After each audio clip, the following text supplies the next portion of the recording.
Stealth Force: The War on Terror is a first-person shooter that needs to be erased from existence. Developed by Atomic Planet and published by Midas Interactive, this game was released on the PS2 in June of 2005, and I honestly think I've found a new contender for the worst game I've ever played.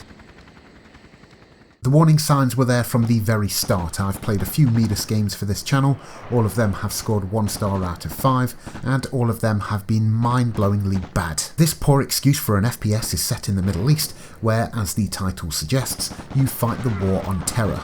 How do you fight the war on terror, I hear you ask? Well, you run through the most hideous-looking, vaguely Middle East environments while trying to take down terrorists using borderline unplayable controls. From the moment the first mission starts and you walk forward a few paces, it all just feels wrong. The analogs seem to have a dead zone, so small nudges and you barely move at all. Anything more than that and you're suddenly spinning around at a speed that will make you feel dizzy. Then you approach an enemy, pull the trigger and things get worse as your gun can shake a bit, meaning you'll have more luck if you just run straight up to enemies and unload a clip into them, hoping that they fall to the floor before you do. On the subject of the enemies, the AI of the bad guys is abysmal.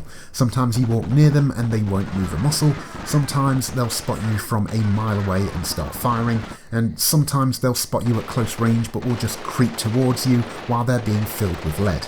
Regardless, every decision they make is baffling. And that doesn't just go for the enemy AI either. Even a hostage I was trying to rescue was unable to navigate her way through a building and got stuck facing a wall instead of following me to safety.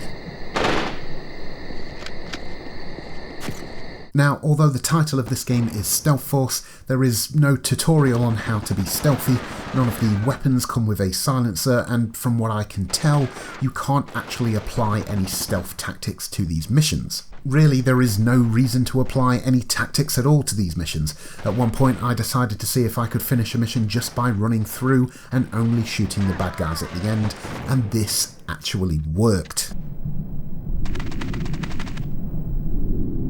So just like other Midas games such as Robot Warlords and The Sniper 2, I'm left confused as to who thought this would be a good idea to put out. I know games were a lot different back in 2005, but not one aspect of this game is worth praise. It's like the game is begging you to notice how bad it is, and the more you play it, the more questions you have, like, why is the lighting so terrible I can't see enemies directly in front of me? Why are there frames missing from the animation of throwing a grenade? And why does this game's attempt to create a sandstorm look more like the character is drunk? None of it makes sense, but as always, I guess I just have to assume that this was made on a strict deadline with little to no budget at all. The reason I'm making this assumption is largely due to its presentation. You've been looking at footage of this game for a couple of minutes now, so I don't really have to go into detail on how everything in this game looks like it's still waiting for the textures to pop in. However, where the lack of budget for this title really shows is the audio. There is no soundtrack here, not even a royalty-free one. The only sound effects are footsteps, gunfire that sound more like paintball guns than rifles, and the grunts of enemies as they take fire. But the good news doesn't stop there, because the cutscenes are the real star of the show.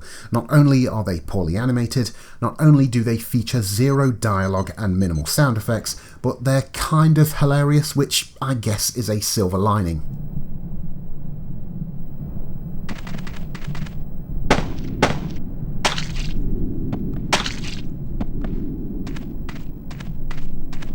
I'd love to tell you about some positives here, but honestly the best I can come up with is that it's a very short game and I didn't even have to spend a full hour with it. Stealth Force: The War on Terror shouldn't exist. I don't know if this was sold for full price or if it was a bargain title, but even the 50p I paid for it feels like too much. As I said earlier, I've played a few other games from this publisher, but even those games felt like they were going for something.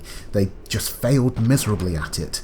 This game, however, appears to have no ambition whatsoever and brings nothing to the table but frustrating controls and ugly visuals. Don't go anywhere near this thing, not even for a joke.